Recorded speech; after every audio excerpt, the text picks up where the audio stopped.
Tant que la classe moyenne française n'en bavera pas comme le peuple grec et le peuple espagnol, il n'y aura pas de changement en France. Et il y aura forcément à un moment donné un mouvement de masse. Et à ce moment-là, avec la Grèce, l'Espagne, l'Italie, on créera un grand mouvement et on créera une Europe méditerranéenne en disant merde aux anglo-saxons, à Goldman Sachs et aux finances anglo-saxonnes. Voilà l'avenir, le seul avenir possible pour nous, pour les peuples d'Europe. C'est pas tout à fait ce que je pense, mais c'est un point de vue. D'accord? D'accord. On en discutera.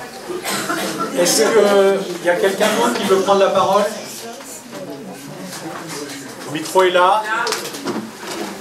Derrière là, oui. Moi, c'est plutôt une question qu'une affirmation. Ce qu'on a connu, ce qu'on a connu en Grèce et en Espagne, c'est effectivement des mouvements de masse et une expression politique. On a connu en Bosnie un mouvement de masse avec des formes d'auto-organisation très importantes. On a connu en France une chose, bon, il y a quand même près de 50% des gens qui ne votent pas, qui rejettent les formes politiques qui sont organisées aujourd'hui. Donc la question c'est un peu ça, c'est comment est-ce qu'on peut faire aujourd'hui, parce que dans des pays comme la Bosnie, il n'y a pas du tout d'organisation politique, quelle qu'elle soit. Il n'y a que des manières de faire carrière. C'est ça les partis politiques. En France, les partis politiques sont beaucoup aussi une manière de faire carrière. Mais il y a une tradition. Et c'était vrai en Espagne ou en Grèce. C'est aussi des organisations qui sont devenues clientélistes pour l'essentiel. Bon, celles qui conduisaient dans l'ancien mouvement ouvrier. Qu'est-ce qui fait la spécificité? Moi, l'impression que j'ai, c'est que s'il n'y a pas de tradition, comme en Bosnie, la question est beaucoup plus compliquée. C'est-à-dire qu'il peut y avoir un mouvement d'auto-organisation, mais il n'y a pas de tradition.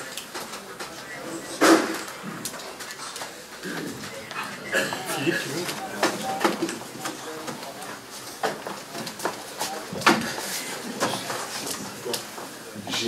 J'ai été assez surpris d'entendre un militant de la 4e internationale développer des argumentations assez pomistes finalement.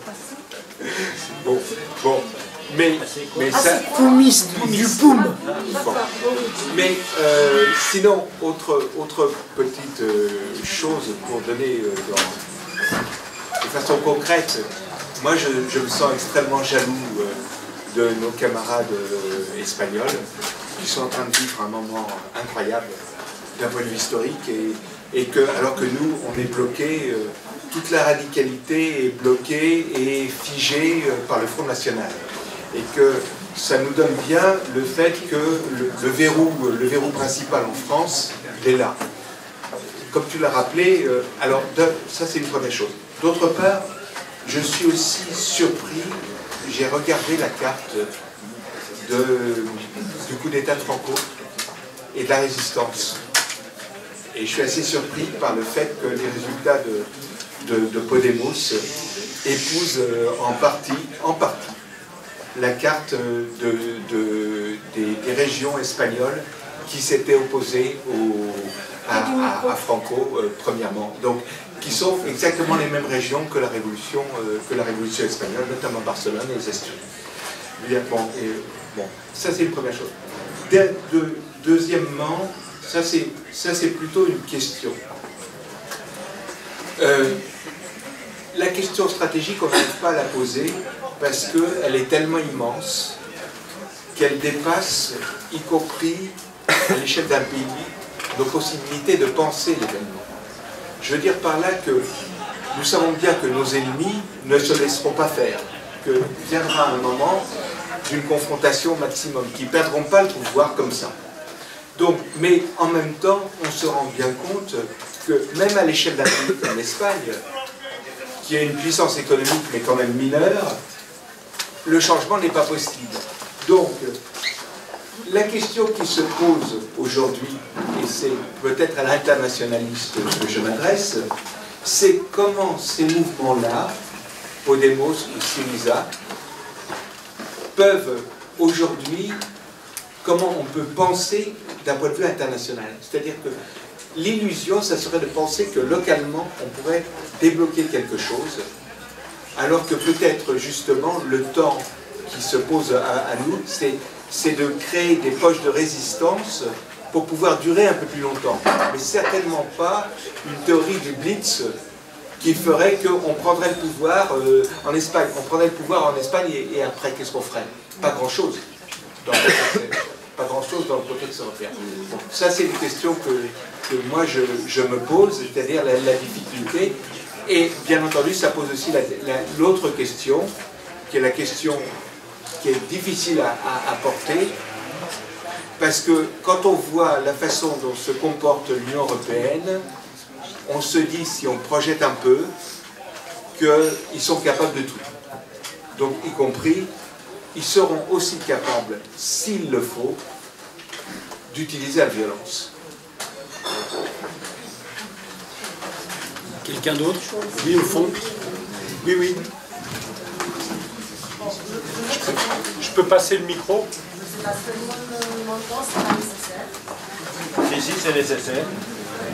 Vous le faites passer, s'il vous plaît? Mais vous me le rendez après. Hein.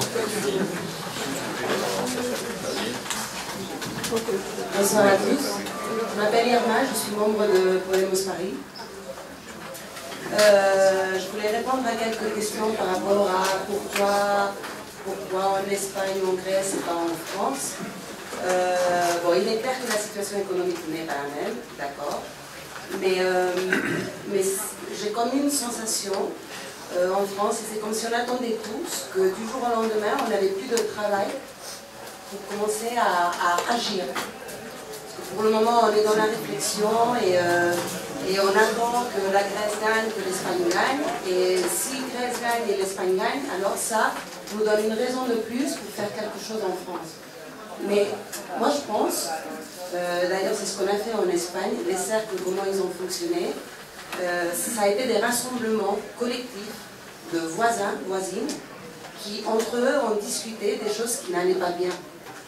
Ce qui leur a donné un pouvoir très grand, le plus important, c'est d'arrêter de se sentir coupable par les choses qui se passent et qu'on voit tous les jours. Moi je vous donne un exemple, je travaille dans une multinationale française qui est supposée nous donner de bons salaires, etc. Certes, j'ai un meilleur salaire que... Vous pouvez couper vos téléphones, s'il vous plaît? Les mettre sur vibreur, ça existe. Mais je me rends compte qu'il augmente de moins en moins. Donc mon salaire qui était extraordinaire, il n'est plus aujourd'hui. Pour moi, c'est déjà une raison suffisante pour remettre en cause beaucoup d'années en arrière. Donc il ne faut pas, peut-être que c'est un bon moment pour la France de commencer à agir. Faites de ces débats une réflexion entre vous, plus concret, des critiques de ce qui ne va pas, de ce qui nous dérange, et à partir d'un point qui nous dérange, prendre une action à faire pour que ça aille mieux.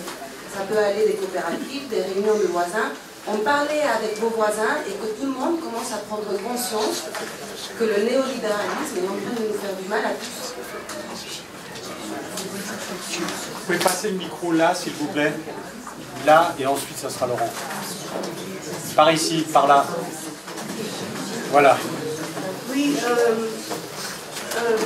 ce qui se passe en Grèce avec Syriza et l'Union européenne fait tout pour ne rien céder à Syriza parce que justement ils ont peur de la dynamique de Podemos et pour ne pas donner le bon exemple de Syriza où Syriza pourrait avoir des concessions de la part de la Troïka, ils vont tout faire pour bloquer.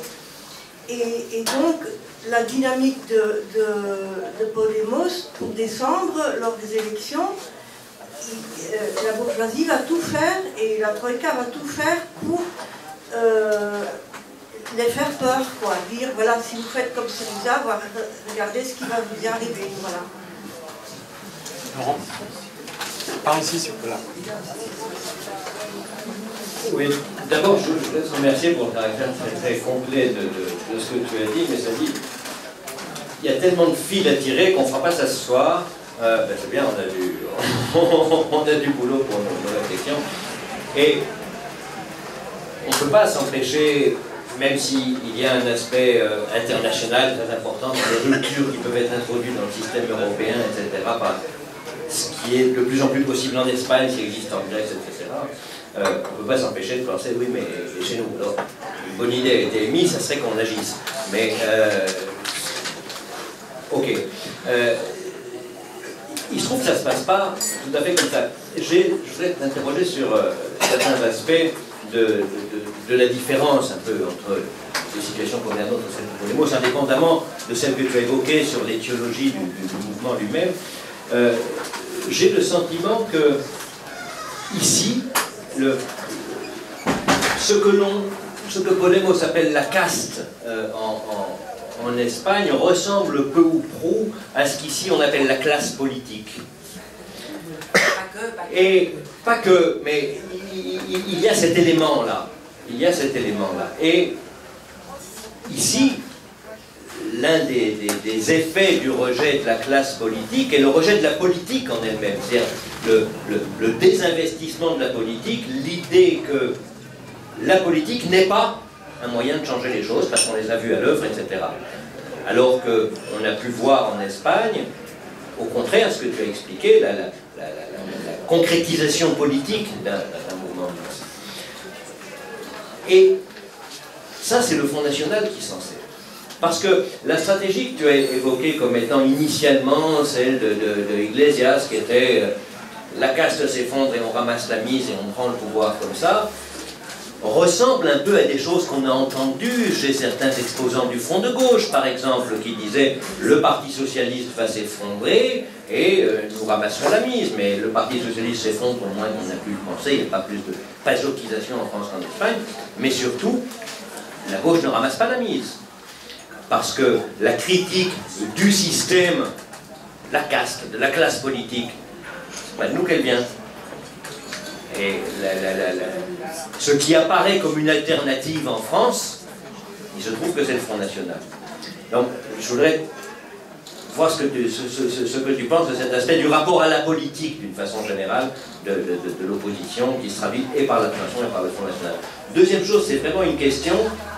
Quels sont les rapports entre ce mouvement important de Podemos que tu as décrit et ce que tu as évoqué sans t'y attarder, qui est le mouvement ouvrier classique, le syndicalisme, la vieille gauche, tout ce qu'on veut, etc. Comment est-ce que cela s'articule ou ne s'articule pas? Vers le fond. Après je te passe la main. Parce que les gens au fond peuvent avoir l'impression qu'on les délaisse. Il ne faut pas qu'ils aient cette impression. Oui, par rapport à ce qui a été dit, par rapport à ce qui se passait en France, et la différence avec l'Espagne et la Grèce, c'est qu'en France, effectivement, il y a un certain nombre d'amortisseurs sociaux qui existent encore et qui font que finalement, quand on n'arrive pas à payer son électricité, plutôt que de créer un réseau local, on va plutôt aller se tourner vers la mairie, ou vers l'association, vers la CAF, je ne sais quoi. Donc ça fait qu'il n'y a pas assez de construction locale. Et sur la question politique, par rapport à ce que disait la personne qui est intervenue avant, effectivement, c'est que qu'est-ce qui s'est passé pour que finalement on veuille ne plus s'emparer des questions politiques, mais les confier à quelqu'un, parce que c'est le registre du Front National, c'est de dire nous on va changer les choses, mais vous n'aurez pas à le faire, on le fera pour vous. Donc, je pense que c'est le registre sur lequel ils jouent et qui fonctionne bien. Donc, je pense que c'est les deux choses qui sont analysées. Mais pour rebondir sur ce que disait la personne qui a intervenu avant, moi la question que je voudrais poser à François, et qu'il a un petit peu développé dans son intervention, c'est finalement la transformation de la lutte des classes ou pas, sur le fait que finalement c'est plus tellement sur la question ouvrière ou des bastions ouvriers, et sur la question locale qui renvoie quand même aussi à des épisodes historiques qu'on a connus, par exemple des parallèles avec la commune, ou comment on invente aussi localement de nouveaux modèles de société. Voilà, toutes ces questions-là, moi j'aimerais bien vous éclaircir. Là. Faites remonter le micro, s'il vous plaît, par là.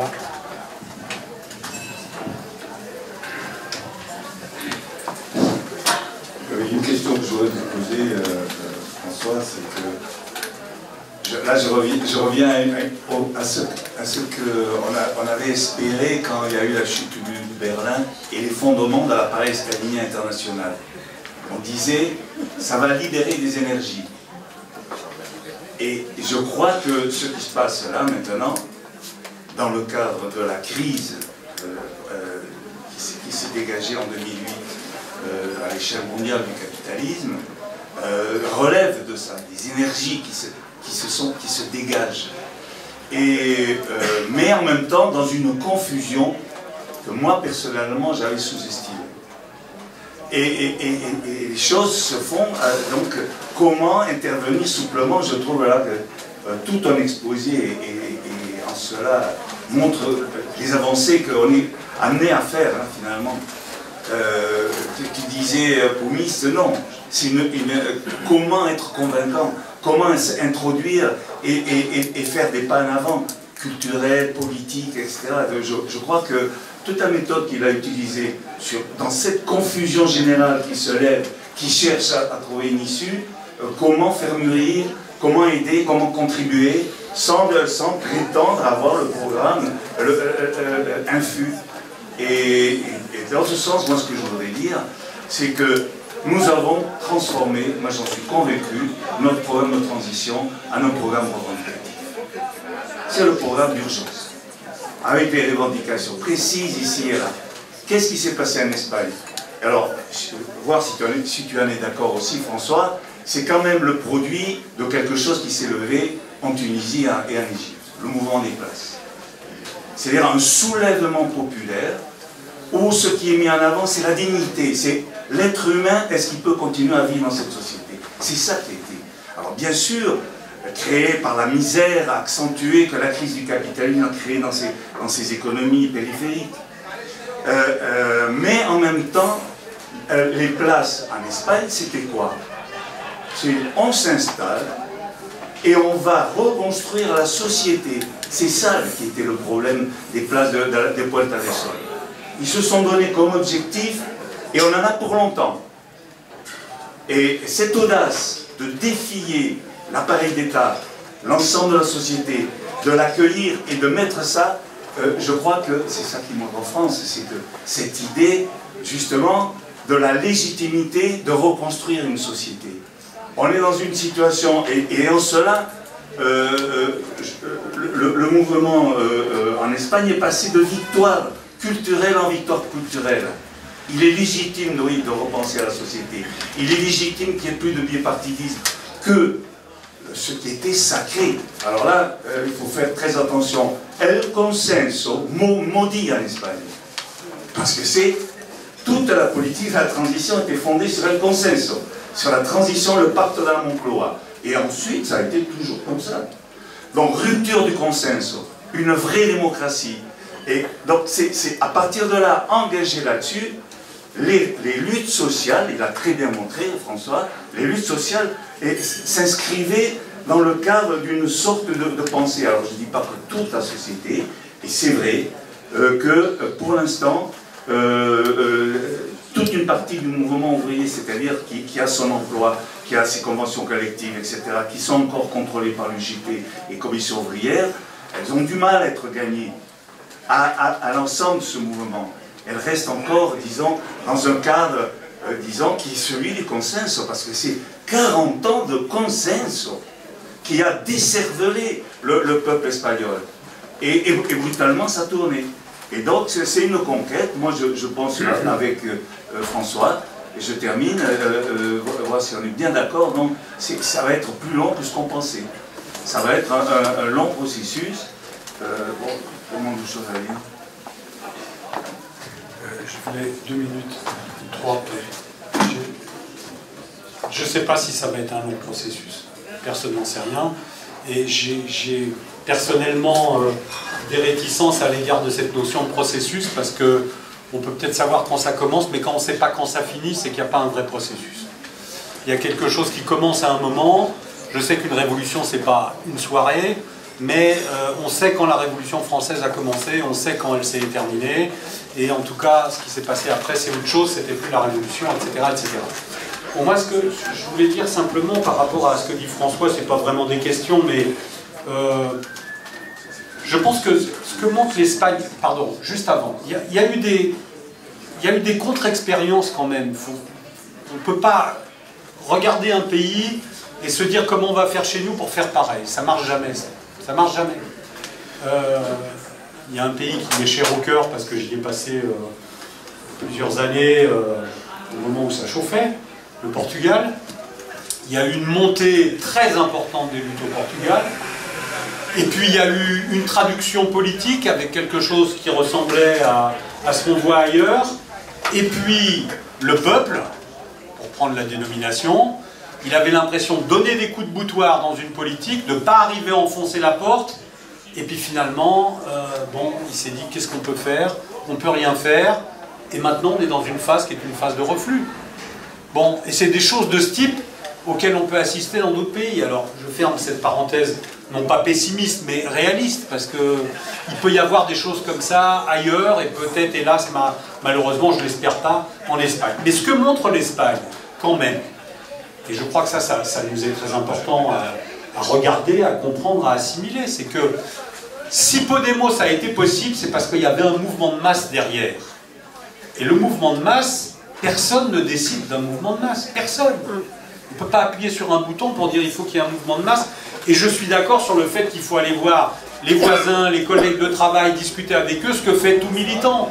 Dans toutes les organisations de militants qui existent, ça se fait plus ou moins, avec le moral dans les chaussettes ou pas, mais ça se fait. Mais bon, ça dépend d'un climat, ça dépend d'un environnement, et cet environnement, ça ne se décrète pas, évidemment. Mais ce que montre l'histoire de Podemos, qui est très important, c'est que quand il y a un contexte dans lequel le système politique traditionnel s'effondre, ou en tout cas s'effrite, alors à ce moment-là, oui, des formes nouvelles de politique sont très importantes. On ne va pas entrer dans cette discussion, parti, pas parti. Moi je crois qu'un mouvement politique, c'est quelque chose qui ressemble à un parti, même si ça ne s'appelle pas un parti. C'est quelque chose dans lequel on réfléchit à l'action, dans lequel on réfléchit à ce qu'on va faire, à des objectifs. Tout ça c'est un programme, c'est une visée stratégique, c'est de la tactique aussi par rapport à telle ou telle organisation. Mais peu importe le nom que ça prend, la fonction c'est ça. Et Podemos, de ce point de vue-là, c'est un parti, c'est-à-dire c'est une organisation politique qui fait de la politique et elle vient montrer avec quelle force elle est capable d'en faire. Mais elle fait de la politique, c'est une tarte à la crème ça, mais elle fait de la politique autrement. Autrement. Et disons pour les vieilles générations comme la mienne, ou pour les vieilles organisations, encore plus vieux que moi, c'est difficile de faire de la politique autrement. En tout cas, il y a beaucoup de résistance. Et de penser que c'est pas un petit cercle qui décide, qui donne des consignes, des mots d'ordre, etc., mais que ça doit venir d'une discussion, et que cette discussion, aussi bordélique soit-elle, comme elle l'a été sur la place Adel Sol et ailleurs, et aussi bordélique qu'elle a été dans les places de New York et des grandes villes américaines à un moment, c'est un processus, là oui, un vrai processus, dans lequel il y a quelque chose qui naît, qui est la confiance en soi, des gens qui y participent, et qui finalement se disent, oui, on peut proposer des solutions, et on peut tester des solutions. Bon, donc c'est ça qu'il faut faire. Évidemment ça qu'il faut faire. Et le faire en sachant qu'il y aura des difficultés. À la Plaza del Sol, les copains espagnols qu'on connaît disaient dans un premier temps, et on a tous eu cette réaction dans des AG, dans des machins, etc., où les gens, quand il y a quelqu'un qui dit « moi je suis de telle ou telle organisation », on dit « ah, allez, assieds-toi, ça suffit comme ça, on veut plus t'entendre, on en a marre, etc. » Dans un premier temps, ça arrive, et ça arrivera. Et le problème, c'est pas de faire ses preuves en disant « moi j'ai la médaille et j'ai la carte d'identité au revers », mais c'est de faire ses preuves en participant à ça et en montrant qu'on est utile et qu'on a quelque chose à apporter dans ce processus. Bon. Donc moi j'ai une grande confiance dans le fait que ce qui se passe en Espagne, non pas préfigure ce qui va se passer en France, ça ne se passera pas comme ça sera autrement, je ne sais pas comment, mais montre qu'il y a quelque chose qui est en train de s'ébranler en Europe. Alors, puisque, bon, quelqu'un a parlé de la Bosnie, absolument, mais n'oubliez pas un pays qui est quand même pas loin de chez nous, l'Écosse. le parti national écossais, qui n'est pas un parti révolutionnaire, qui est un parti, si on voulait résumer dans un vocabulaire un peu archéo, on dirait un parti social-démocrate de gauche, mais vraiment de gauche, quelque chose comme ça peut-être, mais peu importe, c'est pas le problème des étiquettes.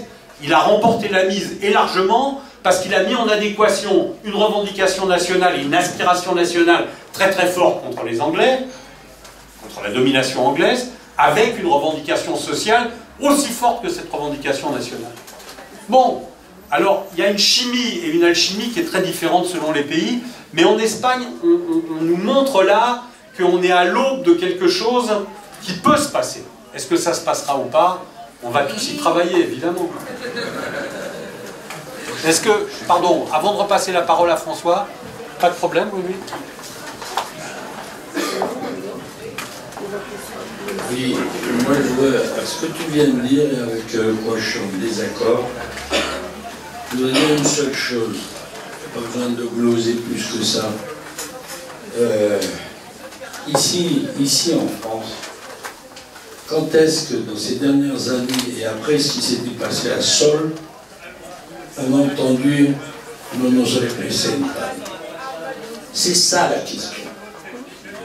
Et je pense effectivement que beaucoup ne se sentent plus représentés par personne, même pas par nous. C'est ça la vraie question. Et ce qui a été fondamental là-bas, c'est ça. À partir du moment où ils sont partis là-dessus, la question c'était qui va bien pouvoir nous représenter sinon nous-mêmes. Et quand il parlait tout à l'heure d'acquis culturel, c'est ça l'acquis culturel. Et ça n'était jamais arrivé encore dans aucune révolution. À mon sens, c'est tout. Quelqu'un d'autre? Oui. Faites passer les deux là. Juste une question. Je suis totalement d'accord avec cette idée que le processus s'engage à partir de plusieurs prises sociales et que notamment les chantiers déconcentrés comme la réunion de voisins peut être décisif si elle est articulée sur quelque chose. Simplement, mon problème, c'est que depuis des années, les réunions de voisins ne parlent que de sûreté et de on est vraiment dans des espèces de dopage, y compris parmi les gens de gauche, en fait, qui faut se protéger, mettre des verrous, etc. Et ça aboutit à des conversations qui ne sont pas du tout exploitables parce qu'elles sont complètement sécuritaires, négatives. Et je l'observe dans de nombreux endroits. Donc je voudrais bien savoir si justement ces champs de base en Espagne, de Podemos, avaient en gros une idéologie différente et des démarches meilleures sur le plan des choix. C'est des choses qu'on observe y compris dans les syndicats, hein, c'est des positions qui sont extrêmement restrictives. Derrière toi, s'il te plaît. Je vais juste poser quelques questions sur la relation entre Syriza et Podemos, parce qu'on a déjà évoqué le fait qu'il y avait des différences, mais c'est une formation Syriza avec laquelle M. Iglesias s'est beaucoup affiché lors des campagnes électorales, et tout le monde sait qu'il y a un lien très fort qui existe entre ces deux partis. Maintenant, en Grèce, bien sûr, il y a une très grande colère sociale, mais la vérité, c'est qu'il y a des milliards de mesures d'austérité qui sont imposées par le gouvernement d'Alexis Tsipras contre les travailleurs. Alors, quel est le rapport entre cette politique-là menée par Syriza et que je crois que M. Iglesias a d'ailleurs applaudi dans une dernière récente interview dans la presse allemande comme étant quelque chose d'épique, et ensuite la politique que pourrait mener un gouvernement Podemos, ou un gouvernement de coalition qui inclurait Podemos si ça se produisait en fait.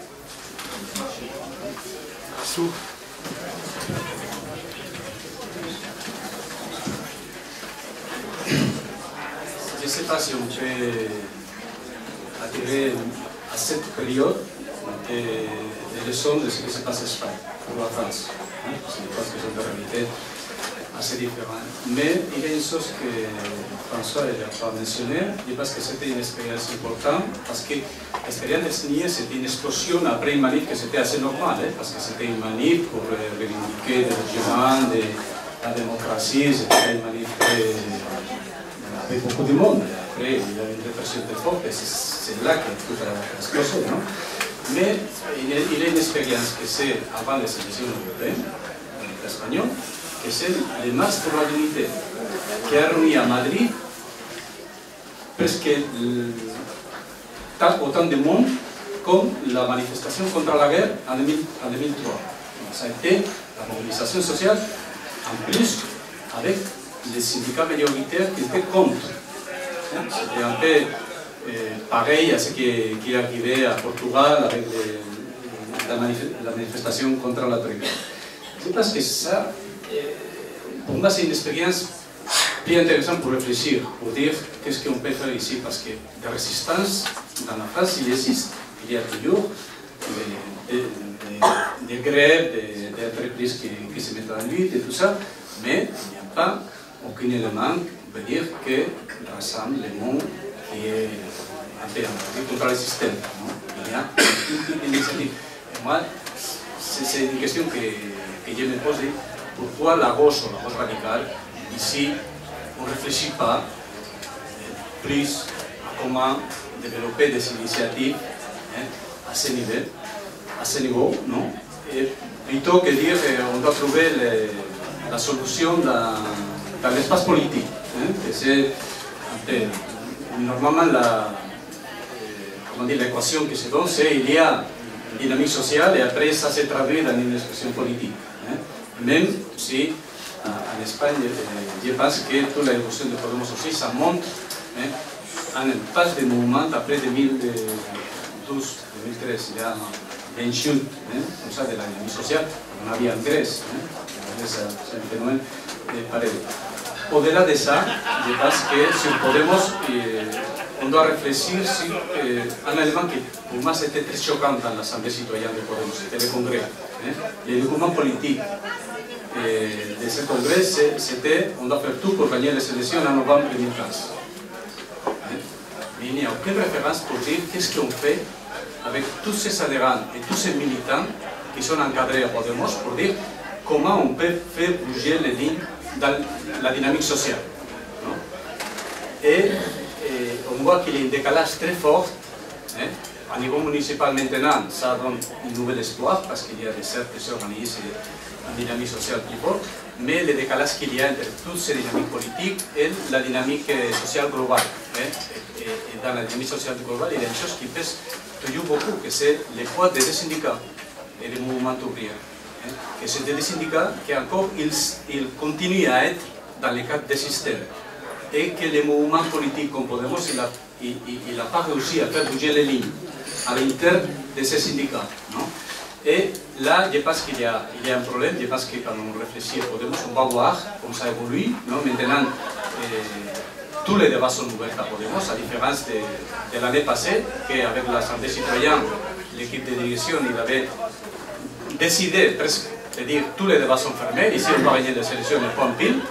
Et maintenant, tous les débats sont ouverts après l'expérience des élections en Andalousie et les municipales. Et je pense que ça, c'est une chose positive, mais que là aussi, je pense que dans la réflexion, on doit voir ça, quel rôle va jouer les militants de Podemos dans les sociales. Parce que c'est une énorme force parmi les militants et parmi les activistes qu'elle doit traduire dans la mobilisation sociale.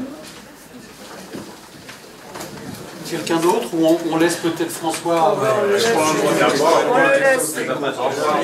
On laisse François d'abord. Peux-tu faire un parallèle, il y a quand même avec l'Afghanistan, non. 5 étoiles, il y a eu le mouvement 5 étoiles en Italie. Et peux-tu faire un parallèle, justement, les grandes différences entre Podemos et l'Italie? François, n'oublie pas l'Ouzbékistan aussi. Non, mais ça a plus à voir. Non, mais moi, de toute façon, je ne vais pas répondre à toutes les questions parce que, de toute façon, c'est nouveau. C'est nouveau. C'est nouveau et je pense qu'il faut apprendre sur la marche, en marchant. Hein, on va pas. Et justement, je n'ai pas fait la France pour pas rentrer dans des discussions, mais je vais revenir tout à l'heure. Mais je pense que l'explication de ce qui se passe en Espagne est vraiment liée à la spécificité de la crise économique, de l'histoire du mouvement ouvrier, de la crise politique particulière que connaît l'État espagnol. Voilà. Il n'y a pas ça ailleurs, de cette manière, y compris avec les problèmes de légitimité, de reconstruction, etc. C'est quelque chose de très particulier. Les mouvements marche, les mouvements 15e, marche sur la dignité, marée, mobilisation nationale, les mobilisations ensuite locales sur les problèmes des logements, etc. Tout ça, c'est quelque chose de très particulier et lié à une crise politique qui aujourd'hui, il faut voir la corruption, bon, qui a eu le roi, la monarchie, qui a vacillé. Bon, et là, vous avez aujourd'hui le bipartidisme qui explose. Donc tout ça, ça donne un profil particulier, une situation particulière à la situation espagnole. Et avec des limites. Les limites, c'est quoi? Les limites, c'est d'abord, effectivement, je pense, c'est le rapport de force. Parce que le rapport de force, malgré tous les votes, c'est 30, 40 000 militants. Hein, l'Espagne est un pays de plus de 40 millions d'habitants. Donc il y a un problème il y a un problème de rapport de force. Bon, deuxièmement, la question que tu posais sur le mouvement ouvrier traditionnel. Bon, parce que le mouvement syndical reste fort, mais il est dehors de Podemos. Alors par contre, il y a beaucoup de syndicalistes qui vont individuellement. C'est ça, il faut voir, hein, parce que le nombre de gens qu'on voit, et de militants, de PSOE, les militants du PC, etc. Mais en même temps, on a une situation où le mouvement ouvrier politique connaît, d'une certaine manière, une fin historique. Le PSOE, parce qu'il n'y a plus rien d'ouvrier depuis des années, il s'appelle PSOE, mais depuis, et de moins en moins, et là, ce qui s'est passé avec le PC, la gauche unie, qui est là, brisée. Bon, donc on a une situation qui est une situation là, et qui est une faiblesse du point dans ce rapport de force. Bon, mais maintenant, ça explique aussi une chose pour l'avenir, c'est que les nouvelles forces, ça ne veut pas dire qu'elles n'ont pas de rapport avec l'histoire, avec le mouvement ouvrier, etc. Mais les nouvelles forces sont extérieures à la gauche traditionnelle. C'est extérieur à la gauche traditionnelle. Bon, et y compris à la gauche révolutionnaire et radicale, quand je dis traditionnelle. C'est pas seulement. Donc moi, ça c'est le premier point. Et quand tu dis il nous représente absolument. Nous, on a un problème aussi. C'est-à-dire que quand il dit nous, on ne représente plus, la gauche révolutionnaire n'est plus considérée comme. Donc il faut reconstruire de nouveaux instruments. Et ça prendra du temps. Ça prendra du temps. Voilà, il faut reconstruire de nouveaux instruments. En Espagne, on a une conjonction favorable pour faire des sauts. Pas seulement construire, des sauts. Bon, maintenant, ça va être compliqué. Hein, ça va être compliqué. Tous les problèmes tactiques, je ne suis pas rentré tous les problèmes tactiques de relations avec le PSOE, etc. Et le PSOE, ce n'est pas des enfants de cœur. Hein, donc ça va être compliqué. Ça va être très compliqué sur ce plan-là.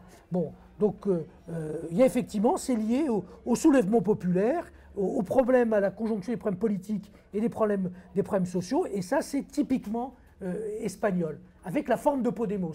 Et on peut reprendre la même, si on prend l'histoire, tu parlais du POUM, alors moi je suis très fier du POUM, hein, je pense que le trotskisme a été injuste, avec, disons, avec le POUM, mais il y a même au-delà de ça, c'est la tradition libertaire qu'on retrouve en Espagne aujourd'hui.